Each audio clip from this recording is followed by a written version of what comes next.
this afternoon, our session is on supporting boards in the state sector. And we have with us three panelists, Kendra Thomas, Helen Adogwa, and Sati Jagmohan.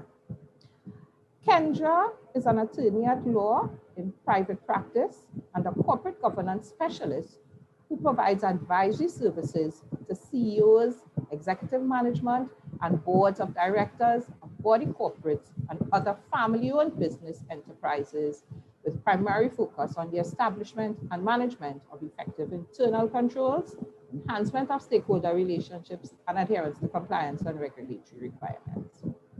Kendra has spent 17 years in that industry and as such has a full appreciation and understanding of what drives sustainable business. We also have Helen Adogwa. Helen is an attorney at law with over 15 years of experience spanning a myriad of industries, including banking and finance. She's a graduate of the University of West Indies, where she obtained her bachelor's degree and a holder of an LLM from Washington University, Missouri. And last, but by no means least, we have Sati Jagmohan. Sati is an experienced corporate secretary with over 20 years working with boards in the public sector, starting with the former Central Regional Health Authority, the Agricultural Development Bank of Trinidad and Tobago, and she's currently with the National Flour Mills Limited. Sati, with her 20 years experience, is a governance specialist. She's responsible for legal compliance and all governance related matters. So I want to welcome my panelists this afternoon to this panel session. Earlier on in the session, we heard so much about the role of the corporate secretary and who the corporate secretary is. And you know that the role has evolved from the beginning and so on. And we know that the corporate secretary has to be meticulous, multi-skilled, sufficiently educated and focused. And that applies so much in the public sector. So I want to take you to Kendra to make her presentation as to supporting boards in the state sector. Kendra? Thank you and pleasant good evening, everyone, to my fellow panelists and to the participants. Special thank you to the CCGI for organizing this event. I'm honored to be here this evening. So today we are looking at the role of the corporate secretary in effectively supporting state boards. For the purpose of this discussion, I would be limiting my discussion of the state sector to comprise those state agencies that are either publicly funded or publicly controlled by the government of Trinidad and Tobago. Why I'm making the distinction? Because ministries or other machinery of government, they are not governed by a board of directors. As far as I am aware, there are two distinctions that you can have for state agencies currently. I think I want to pull up, if I'm able to share the screen, to just give you an idea of the width and breadth of state agencies that are currently existing in Trinidad and Tobago. So we're seeing here in Appendix 1. Now this is a provisional table, but it's fairly recent. It seems to be up to date. So you have a distinction of non-financial state agencies and financial state agencies. Now later on in our discussion, we'll understand why this distinction may be important. So moving along, in terms of some of the main purposes, I think as a corporate secretary within the state sector, it's very important for us. If I can just stop the share, I'll pause the share so you can see me. I think it's very important for us to understand fully the environment within which we operate, as well as the challenges that state agencies face. I also think it's quite important to understand differences in terms of how probably governance occurs within the state sector as opposed to the private sector. Why I think it is important to do so is because you will have a better idea as to the support that is required by the corporate secretary in terms of effectively guiding the board and governance matters. So I'm going to pull up a table, table 1, and table 1 will show us some major differences. I'm just touching on about 4 before we move on. Right, so here we have table 1, which illustrates the major differences in governance of entities in the private and state sector. Governance, regulation of operations. Here, I would like to argue in terms of regulation of operations, it is basically twofold. It can be seen from two lenses. Firstly, the regulatory framework, and secondly, enforcement. How are these entities' performance managed? It is arguable that both within the state sector as well as the private sector, they have a similar regulatory framework. However, it is my opinion that enforcement must be viewed from the two lenses. And it is my view that within the state sector, enforcement is not as robust as it may be in the private sector.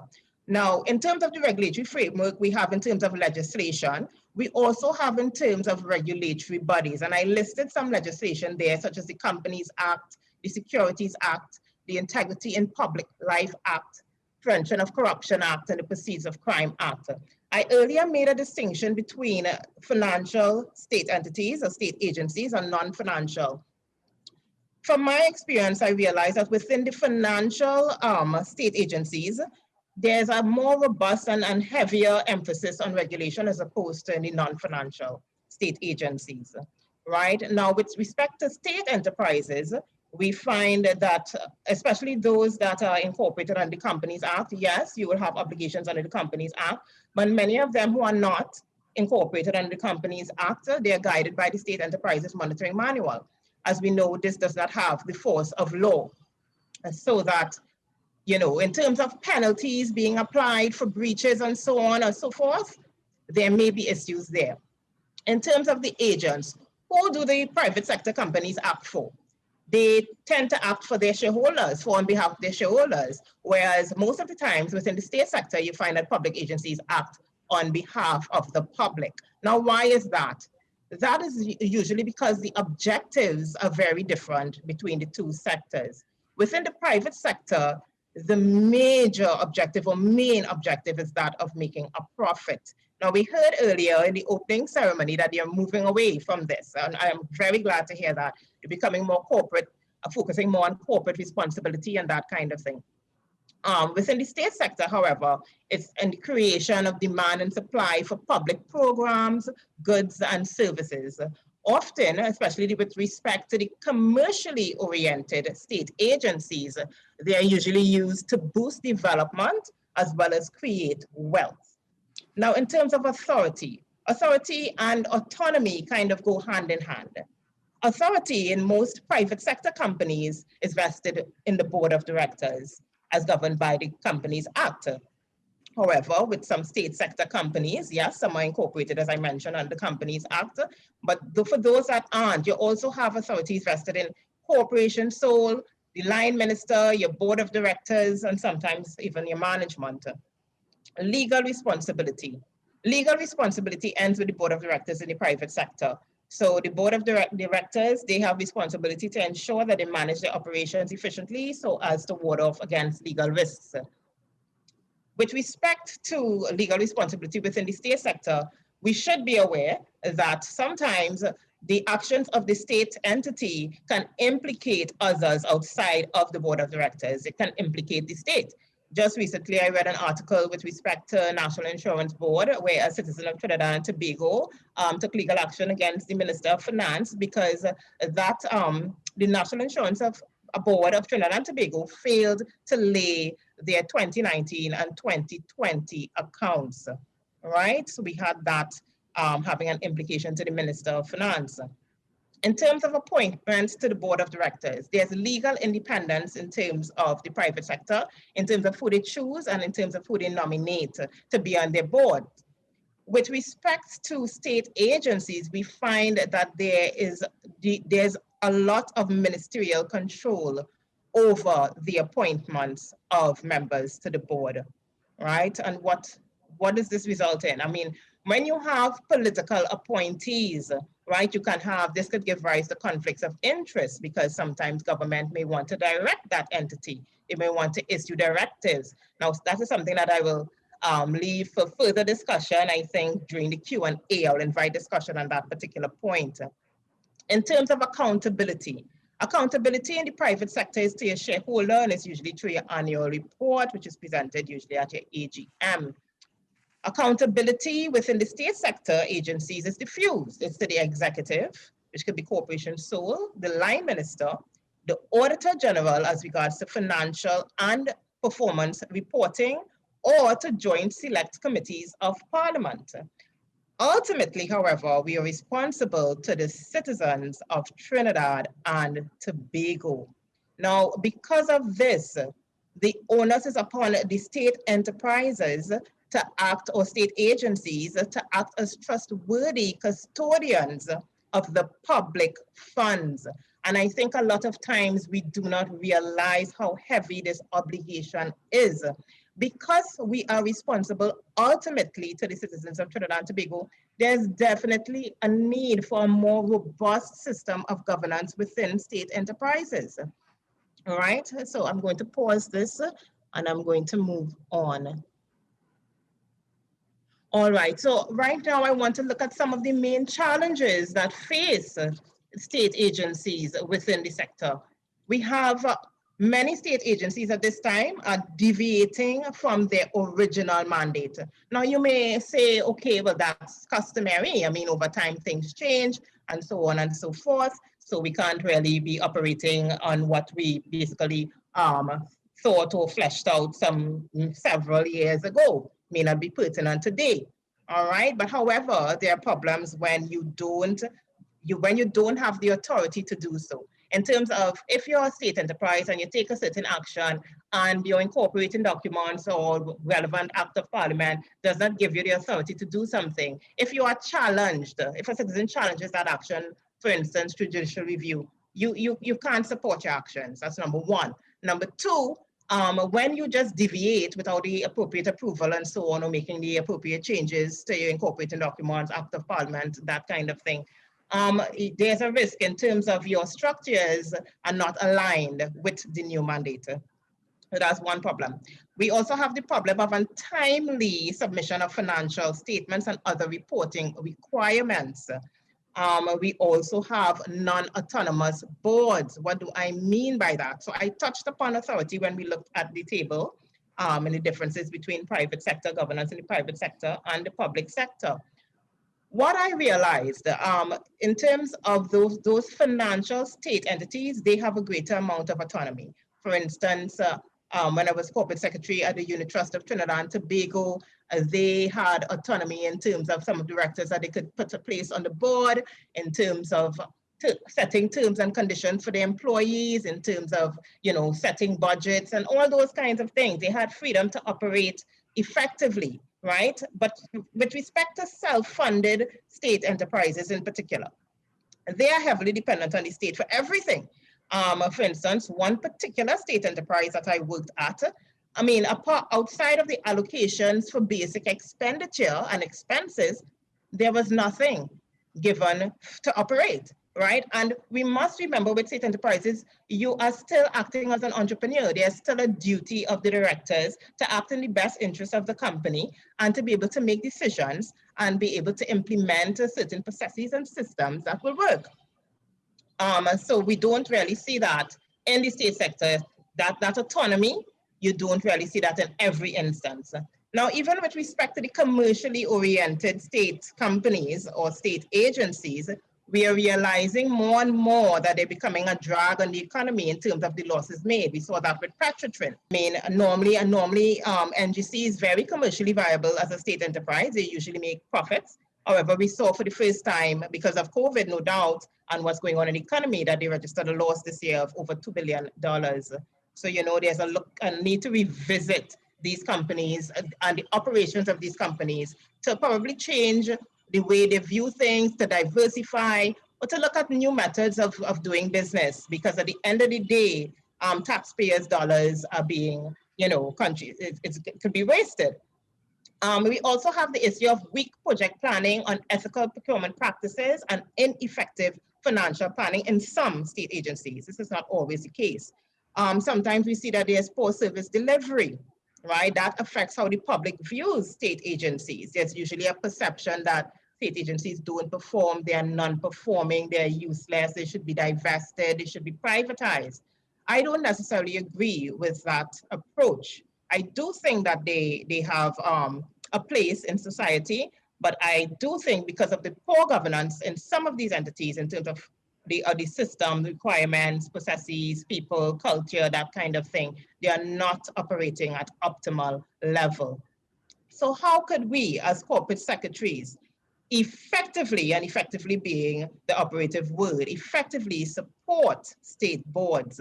Now, this morning, I think it was Ms. Facey, she touched on a lot of ways in which the corporate secretary could assist the board. And I mean, it's not going to be too much different within the state sector. However, because of the challenges that I just outlined, as corporate secretaries, I think we should be mindful of those challenges and strive to put things in place so as to deal with those specific challenges. This morning, we spoke about one of the ways in which the corporate secretary could effectively support the board is through board induction, board onboarding. Now, this is not just one-off. It doesn't just involve the care package that is given to your directors, sensitizing them about the way you do business in terms of your board charters, in terms of your committee terms of reference, explaining to them conflict of interest and that kind of thing. This morning in one of the sessions, I think we heard it also involves culture, sensitizing them as to the culture and that kind of the expectations, managing expectations, that kind of thing. It may be that we have to roll it out over a period of time as opposed to just thinking that a care package will do the trick. Also, ongoing training of your board members is necessary. I mean, where you have the funds to do so, you should probably engage a consultant to come in and train your board. Now, why am I saying that? I'm saying that because a lot of times you find that with state boards, the skill set required on the board is not there, it's absent. And again, I'll make the distinction between financial state agencies and non-financial state agencies. This is more so with the non-financial state agencies. I mean, there's this distinction made between A, B, and C boards in the state enterprises manual. Whilst I understand it in terms of it's rated according to the level of importance of the state agency, it does not deter from the fact that as a director, you still have to exercise your fiduciary duties with due diligence. You're still running a business, right? Too many times I have seen where, you know, people get appointed to boards because it's like a reward for being on the road or being a party participant and in a big way and that kind of thing. You know, we have to move away from that. There's a need to have the appropriate skill sets on the board so that informed decisions could be made as regards to that entity, right? So I find that that needs to be beefed up most definitely. I would also recommend the development of a communications protocol. Now, what is the purpose of having a communications protocol? I think basically you need a communication protocol so that you can manage the interface of parties both internally and externally. All right, so for instance, without calling names, at one state agency that I worked for, there were issues in terms of who should engage the minister, the line minister, as opposed to who should engage the PS, right?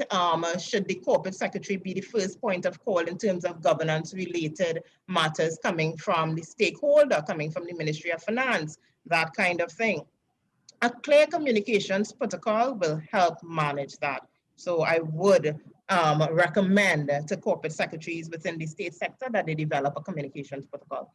Also, the corporate secretary needs to be an accurate and current repository of the board confidential documents. And we touched upon, I'm not going to go into it because we know what these confidential documents are. Why I'm stressing on the need for it to be current and updated too many times. We have different versions floating around. We don't have minutes being properly executed. We don't have our board notes stored away. We don't have it backed up on cloud. It's not digitized or it's not confidentially stored. These things lead to problems down the line. Trust me when I say that. It's very important in terms of how you administer meetings that you take into consideration these things. I think the corporate secretary also needs, so apart from the administration of meetings, there must be a drive, especially in light of COVID-19, to digitize and map your processes. Should this just be at the board level? No, I think it should be beyond the board level. It should be throughout the organization. Why? You want knowledge to be institutionalized as opposed to being resident within one person or one department. And too often in state enterprises or state agencies, you find that when one person retires or goes away for whatever reason, everything fall down. You know, everything fall down because the knowledge resided there and it wasn't passed on, it's not mapped. So in terms of succession planning, nothing is happening. So these are some of the issues that I've noted. In terms of implementation of a performance monitoring measures as regards to your boards and committees, I cannot underscore the importance of this. And I think too often we neglect it. We don't seem to think it's important, but we need to conduct annual board reviews, committee reviews. The corporate secretary needs to work with the chairman to determine what competencies, what it would be looking at in terms of judging performance. A director should be made aware, even the chairman, and how he conducts his board. That is also subject to being performance managed, right? So definitely as a corporate secretary, you have a role there. Now, this morning we heard that the corporate secretary also works very closely with the internal auditor. And why is that? The internal, some state companies, there's not even a strong internal audit. There may not even be an internal audit department. So in that case, the corporate secretary has to step up, you know, in terms of reviewing processes, how it's done, that kind of thing. Because you may not necessarily always have the funds to be able to engage a third party to be able to conduct that exercise. So working in conjunction where you do have an internal audit function, you work closely with that internal audit function. You're supposed to be keeping the audit reports in any event, duplicate copies of the audit reports. You're supposed to be sending that to the ministry as well. We also supposed to act as the first point, and I said this I think before, of first point of contact on all governance related matters. When they come to you, you refer them to the relevant subject matter expert for prompt attention. Where necessary, you may need to liaise with your chairman and the CEO as regards to your response before sending it out. I think it's also the corporate secretary must undertake or engage in quarterly preparation of governance reports.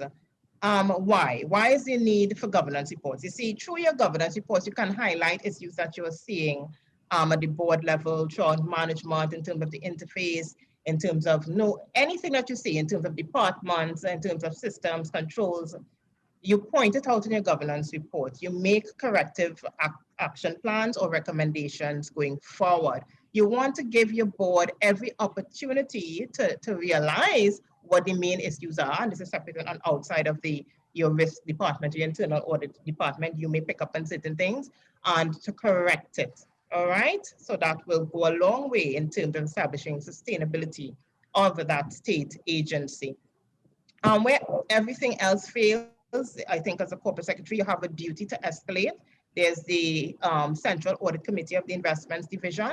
You may want to do that. You may want to escalate if everything else doesn't work and you're seeing huge problems within your state enterprise, and they can come in and audit and make recommendations and so forth. So you see, when you don't do those things, when you don't stand for integrity, I mean, as hard as it may be, you are being part and parcel of what could happen. I mean, and the deficiencies that will most definitely arise in the future. You may not see it now, but definitely it will come back to haunt you. And I think a lot of the times we do not realize that as directors, and sometimes that's in our role as corporate secretary. In ending, because I know I'm probably going a little over, I just want to pull up a table in terms of what a good corporate governance model should look like, probably for the corporate sector. Now, this is a very basic model, but you see, what I have recognized within the state sector is that even these basic pillars of governance are non-functional sometimes within the state agencies. So I'm just going to pull up this last slide and just for participants to be able to view, and I will invite comments on it thereafter during the Q&A. So, right, this is what an effective governance model should look like. In other words, we can say, what are the minimum system requirements required to effectively support state boards? I have the source there. In terms of strategy and direction, setting your strategic plan from the very outset is very important, because without it, you're running a rudderless ship, right? Now, that will also encompass your operational plans, your annual plans, your budgets, your HR and your IT strategic plan. Very important, especially the IT strategic plan during this time of COVID. You know, in many instances, I've seen within some state agencies that they're still operating with manual systems. All right. So when you set aside your funding and your budgets and everything from the start, you send it to Ministry of Finance, you will get the allocations to be able to do what you have to do. All right. Performance monitoring. We spoke about performance monitoring in terms of the board. There's also a need to performance manage staff. All right. So performance monitoring is both of your board and management and staff. Right. In terms of structures and relationships, this comprises your organizational structure. One of the challenges that I noted within the state sector is that oftentimes the organizational structure is outdated or ineffectual. There seems to be some in terms of whether you need approval from the ministry to be able to change your structure, whether you have that autonomy. Again, that is dependent on the type of state agency. So I don't want to give a one size fits all kind of response to that. But it's very important to have an updated organizational structure that works in terms of meeting your mandate and your objectives. You also want to have a mapping of your business processes. You want to have your standards of behavior, such as code of ethics, code of conduct, and as I said, the roles and responsibilities of both staff and the board members, and everyone must be clearly defined, and the communications protocol I spoke of earlier. In terms of compliance and accountability, this is where you will have your internal audit department having a role in terms of compliance, the corporate secretary having a strong role. What I would do as regards to compliance and regulatory matters, I would develop a compliance matrix, which I would share with the management so that they understand in advance what they have to do. I'll also flag reminders in advance of the due dates so that we can meet 100. We should always strive for 100% compliance. It may not always happen like that within the state sector, but at least we can note any challenges and correct it going forward. So this is a basic model, as I said, and once we follow that, we can take it further from there. So this is my contribution, and I thank you. Thank you, Kendra. Quite detailed contribution, I must say. It's really good, really good, really good, really good. I had several questions, but as the moderator prior to me said, I am not a panelist. So let me allow the two panelists to make any of their comments on Kendra's presentation, any questions that they may have coming out of it at this time. You all can decide who will go first. Okay, well, Sati, let's hear from you. Do you have any questions or comments coming out of Kendra's presentation? I think Kendra did a pretty good job of outlining the roles of the corporate secretary, showing the distinction between the private sector versus the public sector. So she provided a really strong context for the discussion that we are going to continue with. Exactly. So that we will now build, there is no need to repeat anything that she would have said before. So we can now build on that to get into the meat of the matter. Yeah? Okay, thank you. And Helen, let's hear from you. What do you think?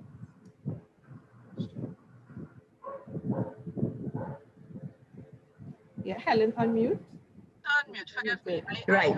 So yes. So good afternoon. So I definitely appreciated that context. I definitely appreciated the presentation because it really speaks a lot about the problems that plague the state enterprises. What I would just, because like Sati said, there's no need for all of us to rehash many of the same things because she would have done a robust presentation, which is, I'll just highlight a couple of points and then I'll hand over to Sati. I think in terms of the corporate governance training, I do agree with Kendra that it's supposed to be ongoing, but I would also include management.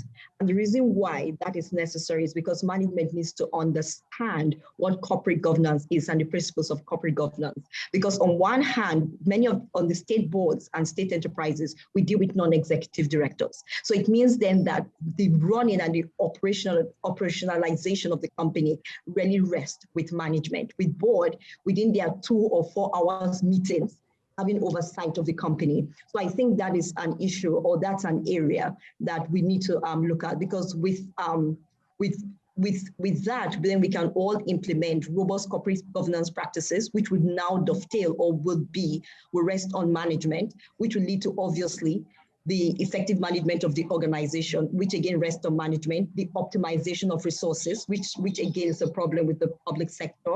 We look at the satisfaction of stakeholders, and why your stakeholders in the public sector, you have your employees, you have in some companies, you do have minority shareholders. In some other instances, your stakeholders would be your Ministry of Finance and your line ministry. And all of these stakeholders would need to obviously be pleased to an extent. And then most importantly, I think when we look at the corporate governance model and the principles of corporate governance, we're looking at the long-term sustainability of the company. And I think when she cited the whole petrochem example, the TDC example, those were issues that had to do with sustainability. Having said that, I would also touch on a little bit, just to add to what Kendra has done, because she did a fantastic job, the role of the corporate secretary in managing the board and the board dynamics, especially within the state sector. And why that is very, very critical is because, like Kendra had indicated, some of the persons on the board may not have certain skill sets. So it is imperative for the corporate secretary to understand the needs and the requirements and the constraints of the board, because in the absence of that, there is going to be a lacuna in the relationship between the board and the management. The board may be requesting certain documents. The board may require certain information. But here's the thing, management does not even understand what the board is requiring. Or in some instances, the CEO may not even be able to articulate exactly the concerns of the board. Now, from our corporate governance training as well, we have different types of directors. Some directors like a whole set of paper. Others are planners, they just want one paper. Exactly. So again, it is critical for the corporate secretary to understand the personalities of the board in order to work in tandem with management in ensuring that the board has the information they need to make the right decision. The flip side to that is simply this. A lot of the times, right, in state enterprises, you must also understand the constraints of management. So it goes two ways. So on one hand, we have a board that wants all of these things. But on the other hand, what are really the constraints of management? In understanding the constraints of management, then you can effectively determine if your management one is effective, if two, they can even deliver on the deliverable, or if three, they are in a position to do that. So I also believe that understanding how that dynamic works is very, very critical on state boards. Now, what I also want to underscore is the fact that we're all on the same team. A lot of the times, people feel we're on different teams. I tell people no. I always, and I'm a proponent of a collaborative approach, meaning that we're all about the same mandate. We're all about the same goals. We're all about the same sustainability of the company. And more than that, we want to seek the interest of both the company, its stakeholders, and the employees. So why is that critical? At the end of the day, if we understand that we have the same mandate, we have the same goal, we have the same objectives. So although the board deals with strategy and management may deal with implementing strategy, it is, and obviously the office of the corporate secretary that links all parties, it is necessary for all of us to understand that we must sing a single language. And so we all ought to start with what do we agree on rather than our differences. You understand? And I think that is very, very critical. In the role of this corporate secretary in managing state boards. I would also like to see as well, right, that as a corporate secretary, one thing about state boards, you have short terms or long terms in terms of appointment. So again, as a corporate secretary, you must understand the mandate of the company. You must understand the act of the company. You must understand the financial viability of the company. You must understand the value proposition of the company. You must understand, like Kendra said, this organizational and the strategic plan of the company.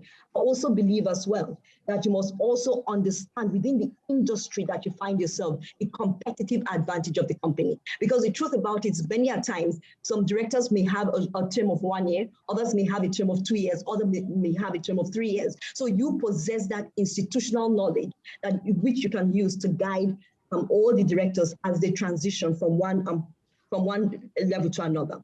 Kendra also spoke about something that is very, very important, which has to do with risk. I believe as a corporate secretary, you must understand and you must be accurate with the types of risks that plague your company.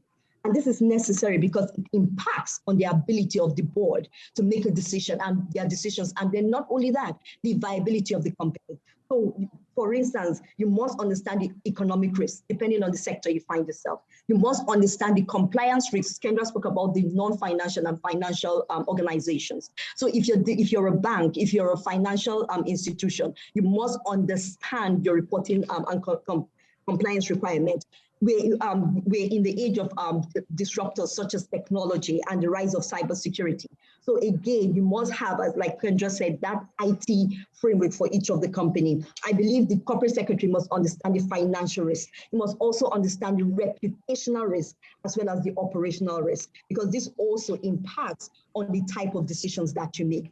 I also believe as well that it is critical for the corporate secretary to work in tandem with the chairman. And why is that necessary is because you set the tone. He sets the tone for the board. And one way in which you can do that is to review the agenda. The board is responsible for strategy. Management, a lot of the times, is responsible for implementation. However, you want a board meeting that is effective. You want a board meeting that deals with the issues. You want a board meetings that would ensure that while on one hand management is held accountable, on the other hand, you're birthing the vision, you're birthing the goals, you're realizing the value and proposition of the company. As a result of that, I always encourage a lot of people to sit with your chairman and review the agenda. What are you spending time on? Are you spending time on strategy? Are you spending time on your risk? Or are you spending time on administrative issues? And that sort of thing. And also that plays also a very, very critical role in how the board allocates its time. And I think this is also necessary because at the end of the day, the board needs to understand that on one hand, you have a lot of operational matters, but on the other hand, it's all about the growth and the development of the company. And that is also critical as a corporate secretary. One thing I've also found that is very, very critical is your action list and your running list. A lot of the times you can go to many companies and you see an action list or a running list that with the same action items that spans 2 and 3 years. Why is that necessary? The action list will give you both the board and management an idea of the projects that have been implemented and the status. So if you realize that you sit on a state board and there are certain action items that has not or cannot come off that action list, you then as the corporate secretary need to sit with your management. You need to sit with the chairman and you say, you know what, we need to come up with a strategy in order to ensure that we can implement all of these action items. Now, if you cannot develop a strategy to deal with that, the question then becomes, being within the parameters of a state organization or apparatus, why are these items still on the action list? Is this the responsibility of the board? Does the board or management, do they have control over these items, or is it external, as Kendra said, to the company? And I think that is also very, very critical. Kendra mentioned something that I believe is very, very fundamental to the success of any board, whether it's a government, a state board, or a private board. And I think that has to do with the evaluation of your performance, evaluation of the performance of the board, evaluation of the performance of the chairman. And why is that necessary? You have to have KPIs, not just for the management, but for the board. And why is that important? You have to ask yourself, are we delivering on the mandate of the company? Because at the end of the day, it's all about results, and that's why we're there. What is the mandate of the company? Every single meeting, every single time we meet, every single time a subcommittee meets, our decisions taking us one step towards the mandate of the company. And those are the questions that we all need to ask ourselves in tandem with the chairman, in tandem with management, when it comes to dealing with the mandate and realizing the value proposition of a company. In addition to that, right, if you're not meeting the mandate of the organization, the next question becomes why? Because you have KPIs. So if you have your mandate, you have your goal, you have your vision, the next question is, why are we not achieving our mandate? And I think that is very, very critical in terms of accountability and in terms of all parties having the honest conversations as to why we're sitting on the board and what impact we have as board members and even corporate secretaries. And I think it's necessary that every meeting, every conversation you have, especially since your meetings are maybe few and far between, are you one step closer to your goal? Are you one step closer to the sustainability of this company? Are you one step closer to birthing the vision of this company? Are you one step closer in ensuring that your company, although it's a state company, makes an impact in the government landscape? And that is the conversation we need to have. What impact are you making? You understand? So that at the end of the day, we do not have companies shutting down. We do not have companies closing down because they were overinflated and all of that. No, you constantly have to remind yourself as the board, as the management, as the COPSEC, what is the mandate? Every decision I make, from the girl who answers the doorbell, to the person, to the COPSEC, to the average employee, do they understand this concept? And I think that is critical in birthing and managing state organizations. I also believe as well that a lot of the times we must encourage respect for the office of the CEO. This is something that people never really talk about, but I think it's critical. If you put a CEO there, the presupposition is that you have confidence in your CEO. That is the bottom line. And the presupposition as well is that you're doing your 360 appraisal. The presupposition as well is that you believe that he can deliver on the mandate. You believe that he can lead the team to achieve the goal. So at the end of the day, I believe as a board, you must respect the office of the CEO. There is a reporting line. There is no need to call 20 staff members to get information. And why is that necessary? That's very, very critical because the information you feed on or the information you obtain is crucial in the decision-making process. So again, if you get the information from the right source, then obviously, if we talk about the business judgment rule, and if you make that decision in the wrong fit, you can still hold your CEO accountable. But if you get information from all kinds of places, then you do have a problem where that is concerned. Kendra spoke about the importance of your audit. And I think the audit function is very, very critical. On one hand, I do believe it is extremely critical because that's the only way the board would have an eyes into the gaps and the operational risk of any company. I think that is necessary. But what is more critical about the audit function is that whatever corrective actions that are flagged, you can implement the controls and you can implement the corrective actions before things get out of hand or escalate out of control. What I do also believe as well is that audit should not also hold a big stick over everybody. They must work in tandem with the office of both the corporate secretary and whatnot. And I'll just wrap up, Cheryl. Thank you for thing. Just give me 2 minutes. I would say the corporate secretary should understand the new emerging areas relative to legislation. We have the procurement legislation. We have the redefinition of what a safe work environment is. We have the whole review of the risk clauses within the context of force majeure. We have disruptors, the impact of technology on business continuity and all of that. And finally, we talk about culture. As we all know, culture eats strategy. So the corporate secretary plays an integral role in that landscape. I would just like to highlight some of the constraints.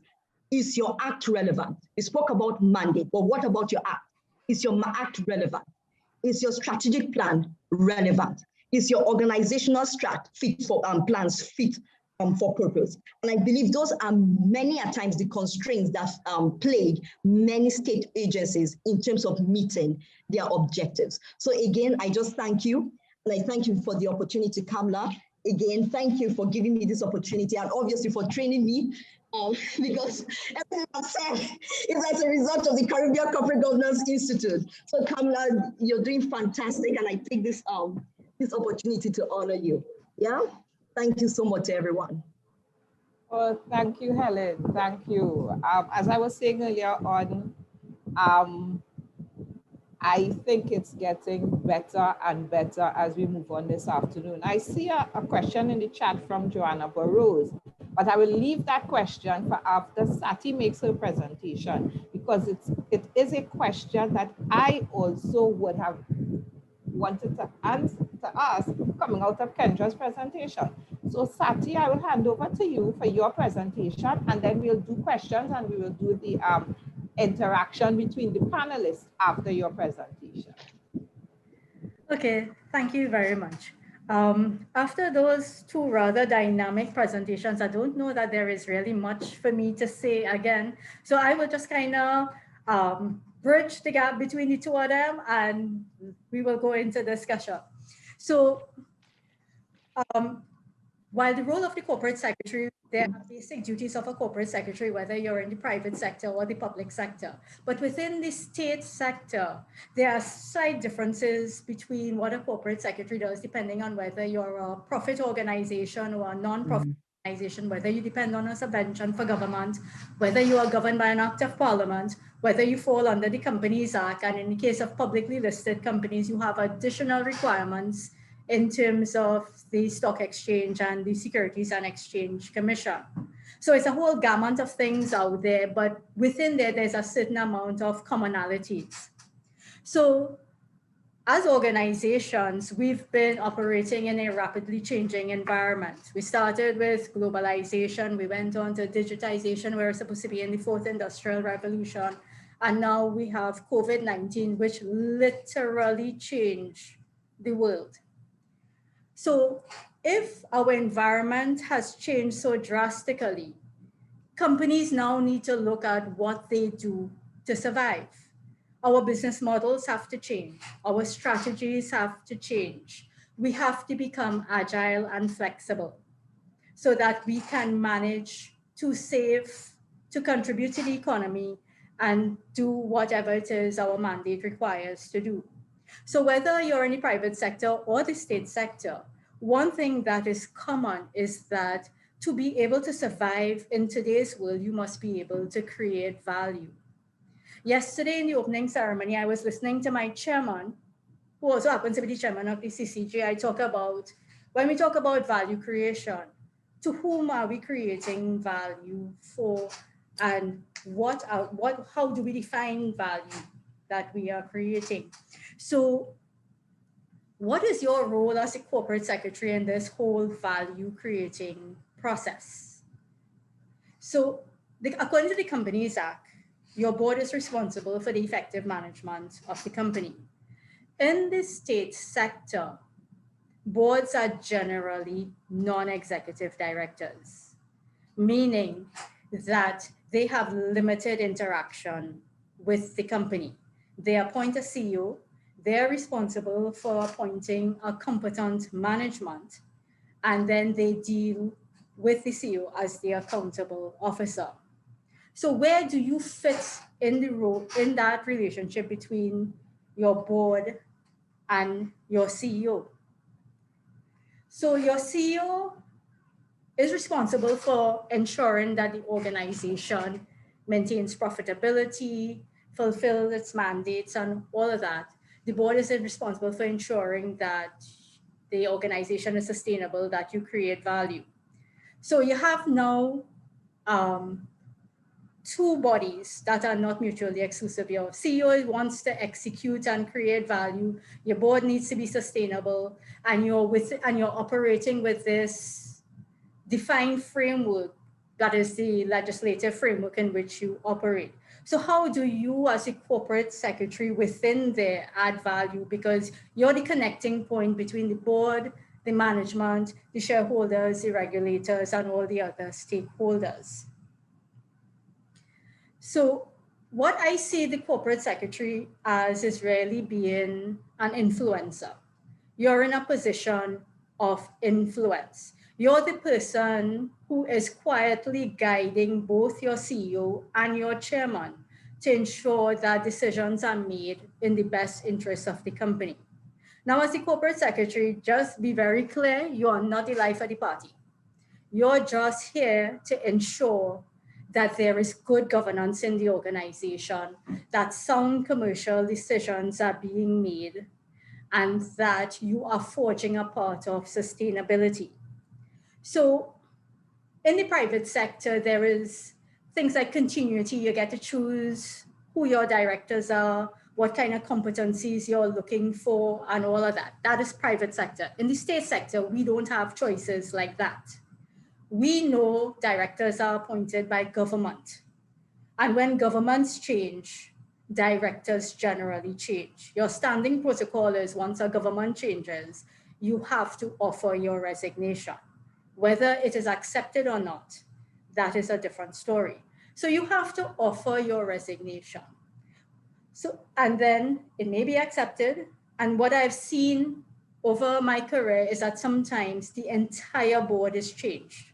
When an entire board is changed, it really leaves you in a predicament, in that there would have been many initiatives started by one board. The company would have been going on along a particular direction. A new board comes in. The government may have a different vision for the organization. The board is here to ensure that the government's mandate is fulfilled, and then they could actually change every single thing that you've been doing. They can, strategies change, opportunities change, markets change. They may change the people. So I've seen where boards have changed and the entire top management of a company has changed. So when you look at what the resultant impact on the organization is, that you can't move forward because you have to adjust to the new way of thinking. So now, in this rapidly changing environment, to survive under normal circumstances is challenging. To survive when you have all these additional challenges is going to be so much harder. So what do you do when you have that? But normally directors change often. The corporate secretary doesn't change as often. And sometimes you could say, in my line of work, I see directors come and directors go, but I'm still here. So you continue, and what you have really, as Camille was saying this morning, is a lot of institutional knowledge that you try to ensure that you share with your directors. And you share in terms of when you're having one-on-one with your chairman, when you are having board meetings, when you're doing board training, board induction, and things like that, to ensure that there is some level of continuity within the organization. You have to balance, try to ensure that there is seamless transition between board meetings and what management would do. And Camille was saying this morning, she does her board minutes the next day. You usually have to do it while it's very fresh, because you need to communicate all of the board's decisions to management so that they can run with it, because they have to deliver before the next board meeting. So you have to get it to them in a timely manner. And when you've been around boards for a significant length of time, you kind of know what they want, what they're looking for. And so you can guide management as well to kind of keep the whole thing going in one direction. As a corporate secretary, you have to have a very rounded education. You have to have a background where you understand, okay, it's a business you're running. You have to understand business. I remember when I started being a corporate secretary, green as ever, I got lost in a board meeting. My chairman promptly informed me, go and do an MBA. You need to keep up. So there I went going off to do an MBA because he said, you need to keep up. So over the years, I've continued expanding my education because you actually need it to help the board do what they need to do. You have to connect the dots for them because they have very limited time for your organization's work. They're non-executive directors, and many of them, like the current board I have, many of them have their own companies. So they're very, very busy people. So the more you can do to make their life easier, the better it will be for the company and the decisions that the company needs to go ahead. You need to build a very good relationship with your chairman. If you don't have a good relationship with your chairman, life could be a little difficult. And you also need to have a very good relationship with your CEO because you're in between. So you need to keep that relationship going so that everything flows as seamless as possible. It helps if your chairman and CEO could get along. Because if they don't get along, you also have problems. The education, the broad-based education also helps because, as you know, there are certain matters that are reserved for the board. Strategy development, risk management, growing the business, acquisitions, mergers, whatever it is, you are the person who's the point of contact for your directors. You must be able to understand everything that needs to happen on both sides of the fence and advise your board appropriately. So therefore, you have to keep learning with them. You have to understand what is going on board agendas globally. Some time ago, risk management came on board agendas. Now we're talking cybersecurity, cybercrime, digitization, the Internet of Things. things I don't know that much about, but I know I have to learn because I have to keep up with them, especially if you have technology-driven directors. You don't want to look like a country bumpkin. So you have to just try to keep up with everybody in terms of how you keep the organization going. What I have found over the years is that, and both Kendra touched on it, is really, apart from the legislative framework, you have the State Enterprises Monitoring Manual. While it is not law, it is guidance. And as an organization, you do know that you have to build relationships with your line ministry and the Ministry of Finance. I would advise any corporate secretary in the state sector to also build relationships with the technocrats in both ministries. They have a vast amount of knowledge and they can guide you so that you can become a lot more effective in your role. They also will help you if you really find yourself in a predicament. And I think Joanne's question, sometimes you find yourself in a really funny spot given that directors are politically appointed. And they may be able to help you and to guide you in terms of how to get out of it unscathed. So you really want to build relationships there. And they may also come in handy because directors are supposed, well, from the time they're appointed, they have to put their personal interests aside and do what is in the best interest of the company. So but sometimes because they may be appointed by a particular person or something, they tend to feel that they are loyal to somebody and not to the organization. So again, it could be really challenging ensuring that that decisions are taken in the best interests of the company. So all around, you have to really be sure of yourself as a professional. If you are just the corporate secretary, that is one thing, you can devote your entire time to governance and all of that. But when you share operational roles within the company, you must be able to demarcate what is management responsibilities versus governance responsibilities and keep the two separate. Because when you're dealing with a board, you just want to deal with governance issues and leave your management issues because there you report to the CEO. And that in a nutshell is my little contribution. Well, thank you so much, Sati. You didn't just go in the middle, you added a lot to the presentations that went before. And you put a little spoke in my wheel. I always thought I was the life of the party, but as a corporate secretary, I'm not. But anyway, I'll learn. I'll be the life of the party in my private life. Anyway, do we have any comments or questions from the other panelists based on Sati's contribution? And then I will take the question, as I said, that is in the chat from Joanna. I appreciated greatly the contribution of Ms. Jagmohan.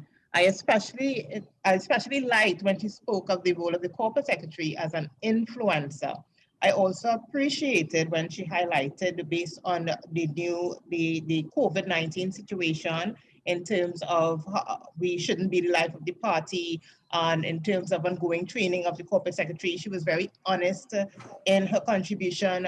She spoke of the need for ongoing training. He spoke of the need of maintaining board relationships with the technocrats in your line ministry. She seems to have a wide breadth of experience, and I think she made a solid contribution today, and it's greatly appreciated. Thank you. Thank you, Kendra. Helen, can we hear from you? Oh, thank you so much. I mean, you can't test experience. That's experience speaking right there. So you have to recognize and appreciate experience and, go run with it. And I certainly agree with everything on the perspective that she has espoused. She was very, very candid in speaking about not just the corporate secretary being an influencer, but the fact that she can say directors come and go. And that is critical. And you really are the force behind the board. And I think that is necessary. And that is an important factor that we must keep in mind as well. So I thought it was really brilliant. And like I said, you can't challenge experience. Great, thank you. I heard the term influencer earlier on. I heard the term whisperer, so I think the corporate secretary really has to do that subtle, but yet very strong influencing on these boards and these state boards.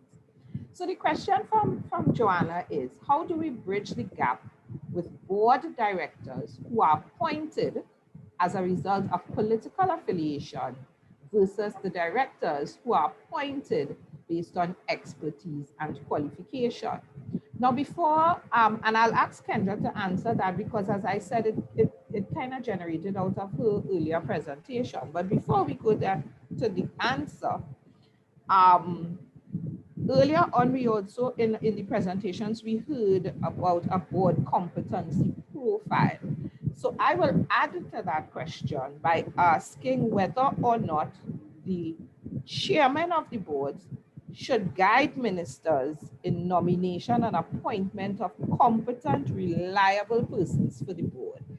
That is not, that aligns with the question from Joanna because it's not now standard. So it's a question that I want to add to it. So Kendra, can I? As a corporate secretary, and you're serving a board, whether it be a state board and even corporate secretaries and private board, they're going to be competing interests. Because of the objectives of state entities, I mean, we would like everything to follow the strict letter of the law, but you cannot get away from the fact that because of the function that they play in the national landscape, there are certain objectives that the government will want to see operating with some of these entities. My issue then becomes how do we implement objectives or directives? How do we determine if it's legal? How do we determine if we have the authority to do so? Now, I mentioned in my presentation that where you're governed under the Companies Act, the directors have their duty is really to the company. First and foremost is to the company. You have to act in the best interest of the company, and that trumps anything else. So whilst you may have an objective or be issued a directive from government or your political appointee, and you may have certain things that you wish to transpire, of course, you also have to be trained in terms of what your duties are as regards to the Companies Act, if indeed that state agency is governed under the Companies Act. They must understand, and the corporate secretary has a role in sensitizing them as to the conflicts that may arise in terms of competing interests and which one must trump what. Sometimes, and I want to point this out, where you're governed by an act of parliament, there may be express authority given by that act. And you see that with the WASA Act. Also, if I recall correctly, with the National Insurance Board Act, the minister could give general directives. So once your act allows for and gives express authority, you can have it happening. You can have directives being given and issued and the political appointee raising them and so forth, but it must be expressed. Issues arise when it's a company that's incorporated under the Companies Act, because there you're going to have the objectives not being aligned. So as I said, the corporate secretary has an important role in terms of understanding the distinctions, understanding when directives of government could be enforced, whether they're legitimate, whether, how, and even if they're legitimate, how do you go about enforcing them? I mean, you're still at the end of the day, the government could issue a directive or the political appointee can have a certain thing that they want to happen. But does this really mean that you have to forego your controls in terms of transparency, accountability? Many times that's what the main issue is. So if you determine, number one, that the directive is legitimate, you need to still adhere to your controls, right? And I think the government, without saying that, that's what they expect. Because if you don't do that, it's going to affect the government at the end of the day. It's going to give rise to scandal, it's going to give rise to legal risks and all of that. So as a corporate secretary, you have to understand and be able to advise in any given situation. Training of your board, understanding their duties, sensitizing them is important. And that's what you do in a situation to bridge the gap. I hope I answered the question. Yes, thank you so much. I will ask Helen this question as well, or what are your thoughts on whether or not the corporate secretary can sort of influence, whisper to the chair, and have the chair now address with the ministers with respect to the choices of the directors for boards to ensure, because as Kamla said in the very beginning, the state enterprises have a direct impact to the quality of life in any given country, right? These state sector boards. So how do we influence and help that we have the best choices and just not political appointees? And if you want to defer to Sati, feel free. No problem. But you know, the thing about it, right? So let's qualify something and let's have a really honest conversation here. Political appointees does not mean you're devoid of expertise. Let's start there. You're simply just appointed by the political party that you serve. So it doesn't necessarily mean that you're not an expert in your field. It doesn't mean that you cannot add value or you don't bring the value proposition to the table. And I think that's what we need to, when it comes to thinking about political appointees, I think we need to wrap our minds around expertise and what your act really says about the qualifications that your board appointees must have. So even if they are political appointees, because the truth about it is, all over the world, not just in Trinidad and Tobago, there are many people that are political appointees. That's the truth. But amongst these political appointees, you're going to find lawyers, you're going to find doctors, you're going to find aerospace engineers, you're going to find excellent, brilliant technocrats. And I also believe that not all political appointees follow a party blindly. So the question is, what is your act saying about the expertise that you require on your board? Let's start there. Because on the board I've sat on, it was the expertise that was required was actually spelled out. So you needed a lawyer, you needed an accountant, you needed a subject matter expert in that particular field, and so on and so forth. So that when we got our board of directors, my experience, I can't speak for any other experience, was that they fulfilled, or the line ministry ensured that each director held one of these cards. And as a result of that, I think from my end, I believe that, so we didn't have many problems in terms of meeting the mandate, or in terms of the board being totally or blindly loyal to a party. Having said that, right, when we also look at the concept of political appointees and ministerial directives, a lot of the times, right, on the boards I've sat on, if a minister gave a directive, he had to put it in writing. Regardless of the fact that they were political appointees, regardless of the fact that these were party loyalists, the bottom line is, after that ETEC ruling, where we realized that directors were now being held accountable. In the board meeting, people will say, pause and see if you could call the secretary of the minister. And to be very honest, I have had, yes. And to be very honest, we've also had our own ministers put all their requests in writing, because the landscape obviously has changed, where the liabilities of directors comes into question. So the idea of political appointees is not necessarily a bad term. That's what I would say. It's not necessarily a bad term. Understand, but the question is, do you have the expertise to bring the mandate of the company? And that's how I look at it. Oh, wonderful. That was a different spin on it, and I think it's quite an educated take on that aspect. Sati, there's a question again in the chat from Joanna, and even though Helen touched on it just a little bit, how do you protect against direct ministerial intervention at board level?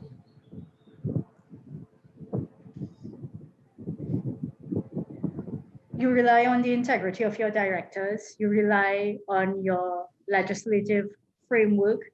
You rely on your relationship with your directors in terms of how you advise them. And you have to understand, sometimes you have to bob and weave. You have to kind of shift between where they cannot openly refuse to do something, but you have to also ensure that the interests of the company protected. So what you will have to do is work things in such, you have to strategize. I tell people, everything in life is strategy. You will have to find a way to find a middle ground so that there is no bad blood between you and your ministry and your minister, but the organization is not necessarily vulnerable. It's a lot of the intangible qualities of a corporate secretary that you will never find in a job description. It's tact, diplomacy, and everything else, but it really helps if you have directors with integrity. your life is so much easier. Not that I have never met the directors without integrity, but I'm just saying sometimes you may think that there may be people out there, but I'm saying it helps. And your legislative framework, and as in the case of the Agricultural Development Bank, where Helen was, it clearly defines a lot of things in terms of how you operate, what you can do.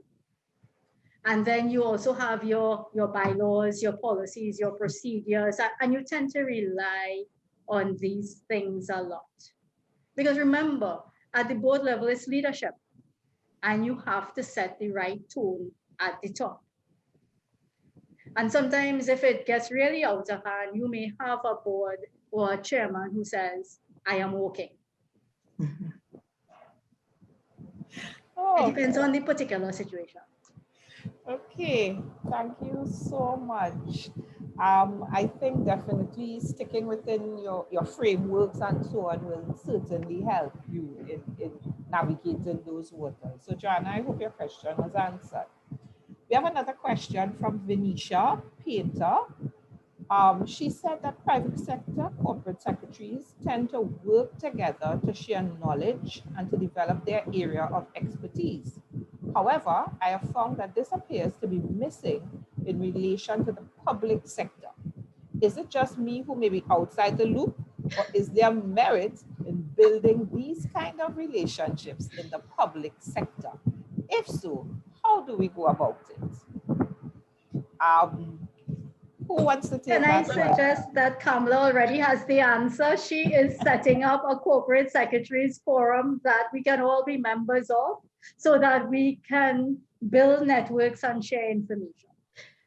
And if I may just add to that, Kendra, myself, Cheryl, we are all classmates and we're all corporate secretaries. And you will realize that every morning, if you have a problem like Cheryl, Kendra, how did you deal with this? And obviously, we just want to thank Kamala for the Caribbean Corporate Governance Institute, because a lot of the times when we started, we did not have the guidance, the mentorship and all of that. So you were sort of like navigating by yourself through this terrain and trying to understand what's going on. But with the Caribbean Corporate Governance Institute, everything fell into place. And I guess that's why we're all here. So we do have collaborations, but it may not be very, very obvious or out there. Yes, I agree. I think Kamala is okay. Go ahead, Kamala. Yes, sorry, Cheryl. I just wanted to add, because I know I haven't seen Venetia's name too much in our sessions, but we have been having quite a number of sessions for corporate secretaries. And with that, we've been building a network. And what's been happening is we have had persons reach out to us when they have issues in their boardroom, right, and they want advice. And then we try to get someone to provide that advice so that it helps. But I take her point, and it clearly points to a gap that's there, yes, that we need to fill. So I'm looking forward to getting that that suggestion and manner in which we will do it together. But yes, go ahead. I think Cheryl, you were going to add something else as well. No, I was going to say that CCGI does have the solution. And I think once you have the interaction in your CCGI programs and things, I think it's a great stepping stone and it helps. So yes, Venetia, link with Kamala. All right. I should put you on the group chat. There's a group chat. Yeah. Are there any other questions from members or any of the viewers that they have not put in the chat? We have about 10 minutes. If not, I still have questions to field to the panelists. Right, so anybody has a follow-up question from Joanna, Cheryl, and that is in relation to the fact that sometimes you may have political appointees who really are not qualified.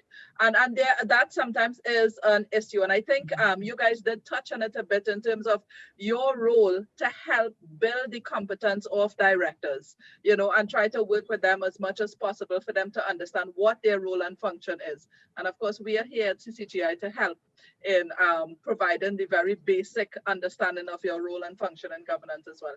But I see Richard Young has his hand up, and I will defer to him for questions or comments at this time. Okay, thank you very much, Kamala. Chair Lady Steele, I think you had a fantastic panel. They were all three very, very, if I could use the word, very passionate in their delivery. You know, Kendra, you mentioned in passing the SEMP.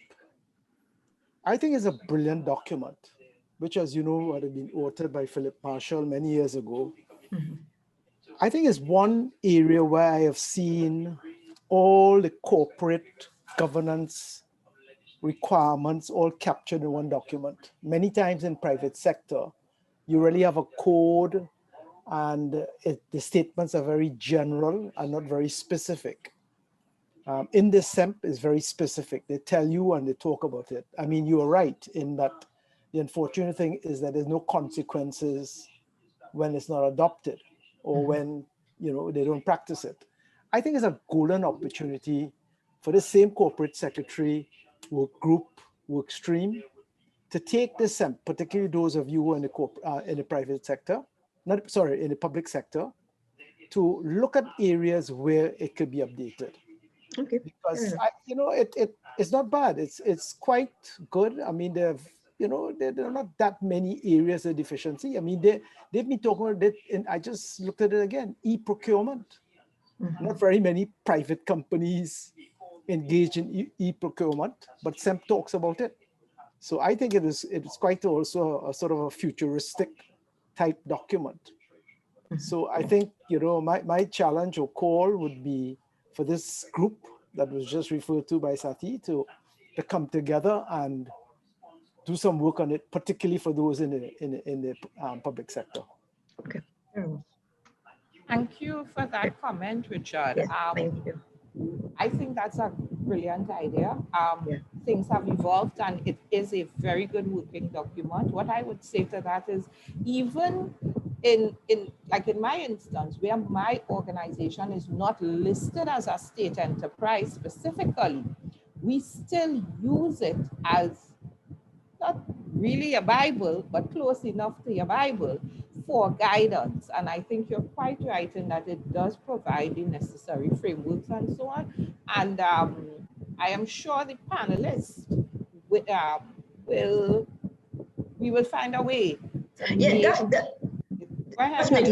Definitely. The State Enterprise Performance Monitoring Manual is usually the starting point.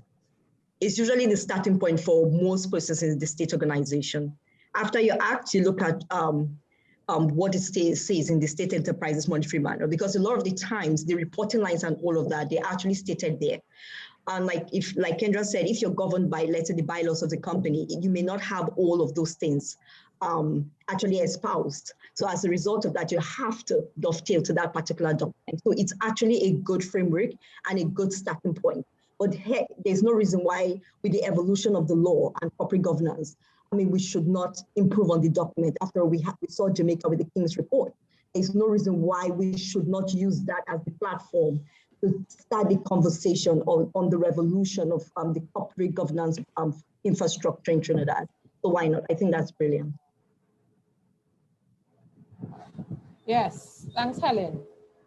As you mentioned, Jamaica, there was a discourse earlier, you know, by Sati, and you said when governments change, boards change, and sometimes you've seen the entire board change. And I remember Camille Facey speaking to the new code for Jamaica and the fact that they have a 1/3 percentage of board members that now need to be retained on boards for that same reason. What is your take on that, Sati?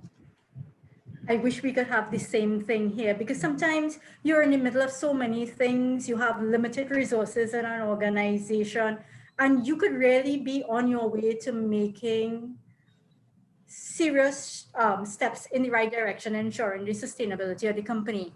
Then the board changes and then you have to go in another direction because you have new directors, they want to put their stamp on the company, they want to do things their way. It really leaves the persons in the organization in a topsy-turvy kind of state. So it helps if there could be some measure of continuity. So at least if you have 1/3 of the directors staying on, then you could have some sort of discussion at the board level regarding the merits, the pros and cons of the course of action chosen. Do you see the corporate secretary having a role in any way in, like Mr. Young just said, we can have a role in changing the state enterprise performance monitoring manual? Do you see us having a role in trying to assist in getting that type of code, or a more, something more like the Jamaica code as part of what is happening in our state courts?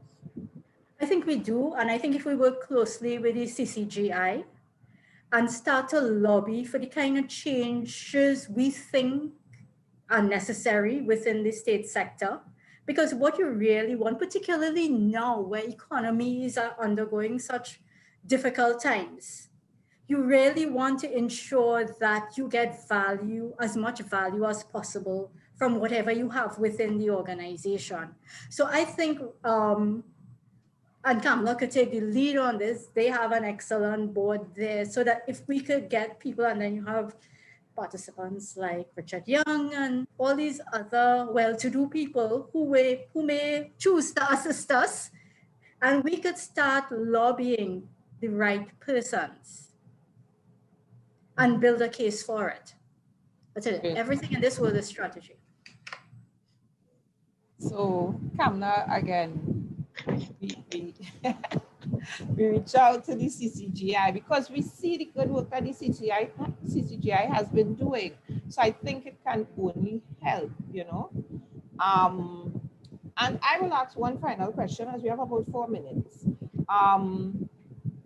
I believe it was Kendra, again, in her presentation that said, or it may have been Helen, the corporate secretary is the proper repository of all Kendra. stuff, right?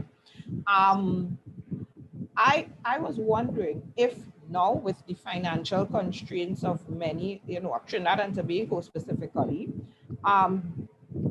do state sector companies find a greater challenge with now having things? You spoke about the cloud, you spoke about, you know, a lot of electronic. We now have to go electronic because of COVID. It has put us in that direction primarily.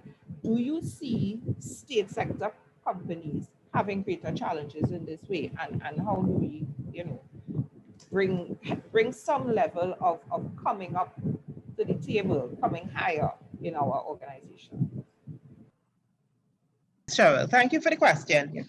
In terms of answering that, and the first part, I would say yes, it is more difficult within the state sector to achieve that level of technological advancement, depending on what type of state agency we are dealing with. Of course, it will be easier, like in an organization such as the NIBTT or the unit trust. I mean, I remember that the unit trust about 5 years ago, they introduced automated systems for the board meetings. So way in advance of this situation. However, when I worked at the estate, a company that was not self-funded, we were still, as I said, operating with manual systems. It was a great challenge because, as I said, allocations, we are dependent on the government for allocations. You don't have that kind of money to be able to implement these things, right? What I think in that circumstance you can do, leverage another public sector agency, because there's this agency, I'm trying to remember the name of it, that deals with technology. You reach out to them and you find ways they can come in, because public sector could work with public sector agencies, because we have a wealth of experience within the public sector itself that can be leveraged. But we don't ever pursue that option. We stay there and we go, we don't have any money and we're not thinking out of the box and that kind of thing. But if you reach out to another state sector enterprise that has the expertise, they may do that at a cheap cost or probably free, because you're a state sector company. So these are some of the ways that you can look at implementing systems or getting something that you need, but you may not have the funding at the time. I also made the point within my presentation of the importance of preparing your annual budgets. Because if you do that properly and you understand your needs, you map that out at the right time, and it then feeds into your line ministry and to the Ministry of Finance, they will make the proper allocations to be able to run your business. But too often we're not adhering to it, but then we want to get the money quick, and when we want it, we know that's not how government operates, right? So we all have a duty, people, to be able to take cognizance of the particular constraints of the sector, work with it for efficient solution. And that's how I'll answer that. Yeah. Thank you very much. That's good.